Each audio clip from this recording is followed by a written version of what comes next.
I got to get Tracy Miller in here because, Tracy, my condolences to you. You lost your son. Thank you very much. You lost your son in this battle. I can never put myself in your position, but explain to me whether or not you think that this game is an honor to your son. 6 days in Fallujah. It wasn't long before the game became a hot topic in the press. Anti-war groups like Stop the War Coalition and many families whose loved ones were lost in the conflict were particularly vocal with their criticisms of this game under development. I was in high school when this conflict was going on, and I'll never forget my good buddy Mike Johnson, who, if I remember correctly, was prom king, who lost his life over there. Well, in Afghanistan. The situation actually was really ugly. It ended in a wrongful death suit. And in summary, my buddy Mike was calling in for air support, and they kept coming back saying, oh, we cannot fire because of unidentified buildings in the area. And he kept coming back on the radio saying, there are no buildings in the area, much less unidentified buildings in the area. Well, anyway, it went down to hand-to-hand combat, and like 9 Marines lost their lives that day. But really, I mean, this could be a whole nother video now that I'm talking about this. So let's get back to the topic at hand. Rest in peace, Lieutenant Michael Johnson. So oftentimes stories like the one in Fallujah go untold within media, movies, books, video games. And it wasn't very long ago when things were much more censored than they are now. And I don't know if it's just because of the time that has passed or what, but 6 Days in Fallujah is back under development and apparently pretty far along. So we're going to take a look at this game's controversial, shaded past and later delve right into its unpredictable future. Also, if you're new around here, we're in the middle of an all-month Steam Key giveaway slobber knocker. That's right, we're giving away 2 of the most visceral World War II simulators ever made, Post-Scriptum and Hell Let Loose. If you're looking to get on that giveaway, just stay tuned. Later in the video, I'll give you details on exactly how to enter.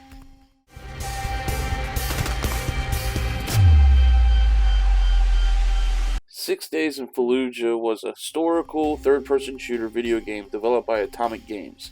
Described by Highwire Games as a tactical shooter, it was slated to be the first video game to focus directly on the Iraq War. The game was originally slated for a 2010 release, but it was canceled due to controversy. The game was put on hold until 2016 after its original studio, Atomic Games, went bankrupt in 2011. The game's plot followed a squad of U.S. Marines from 3rd Battalion 1st Marines fighting in the Second Battle of Fallujah over the span of 6 days in November 2004. The premise of the game was the subject of controversy in 2009, with questions raised as to its appropriateness, especially given the fact that the true events the game is based upon were recent at the time. It was originally to be published by Konami. However, in April 2009, a spokesman informed the Associated Press that Konami was no longer publishing the game due to the controversy surrounding it. And mind you, the game's development was at full tilt, and also rather unique compared to most other games. The team at Atomic Games interviewed over 70 individuals, composed of the returning U.S. Marines, Iraqi civilians, Iraqi insurgents, war historians, and senior military officials, and learned the psychological terrors of the battle. The game's director, Juan Benito, elaborated that through our interviews with all of the Marines, we discovered that there was an emotional, psychological arc to the Battle of Fallujah.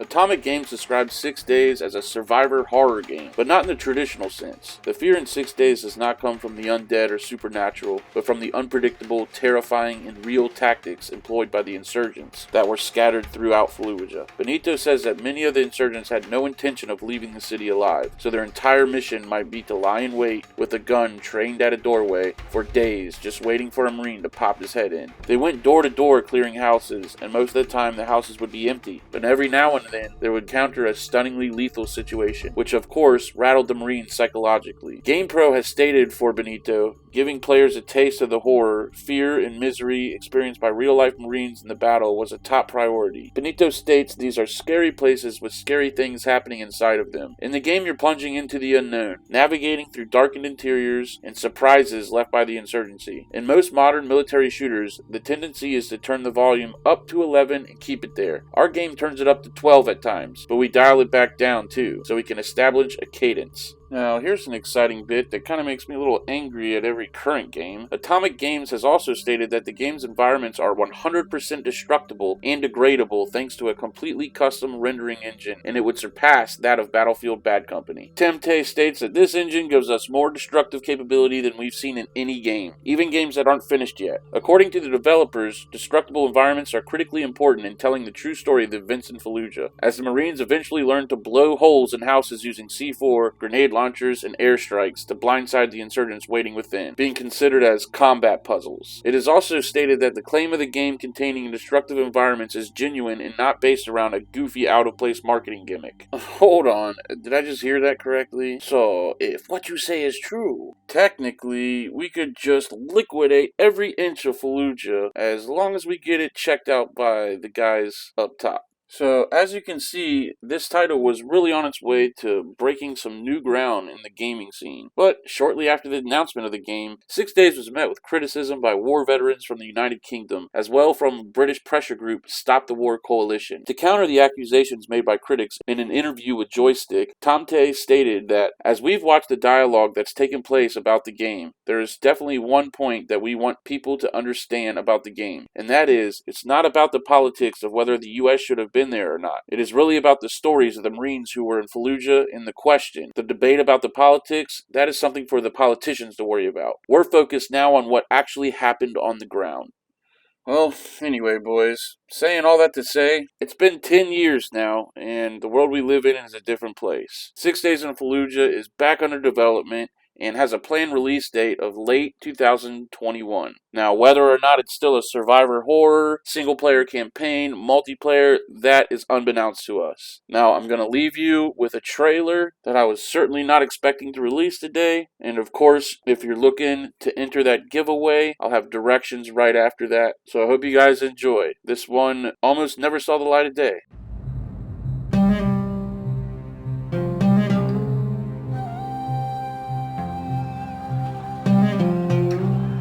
Saddam had been captured. The Iraqi army scattered.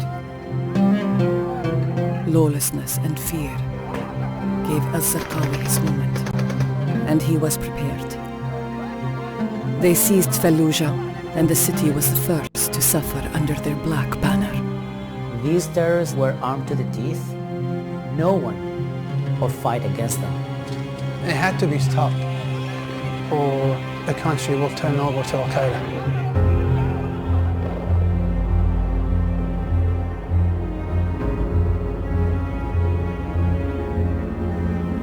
It was a fortress. It was a well-prepared city, buttressed, waiting for us to come. The only way you can clear a city is you have to search every house, you have to search every room, and you have to root out every insurgent. We sustained hundreds and hundreds of casualties. A third of my battalion was killed or wounded. It was the bunkers they would build inside houses. And you would go in the house, it'd be all quiet. And then they would open up on you or shoot you through a hole in the wall. If they didn't hit you right away with a machine gun, they would draw you all the way back to the back of the house where there's really nowhere to escape. There's such a fear, so you're standing in front of the door. You kick down that door, and there's a sense of relief.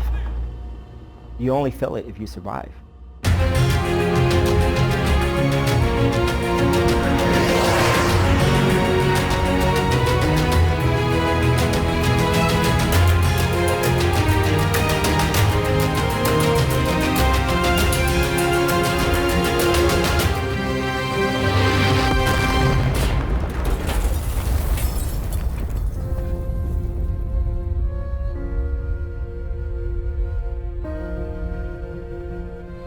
We can tell you our stories. We can show you our scars. But some moments must be experienced.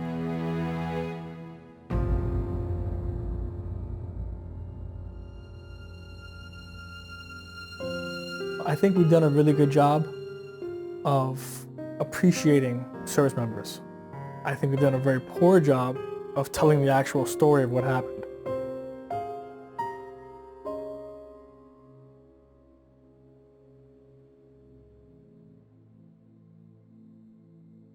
Alright guys, I want to thank each and every one of you for watching. I want to thank you so much for the support. We've recently hit 1,000 subscribers and we are already barreling towards 2,000 subscribers. If you haven't already hit that button, hit it. Hit the bell next to it so that you don't miss a video. At least until the giveaway is over, right?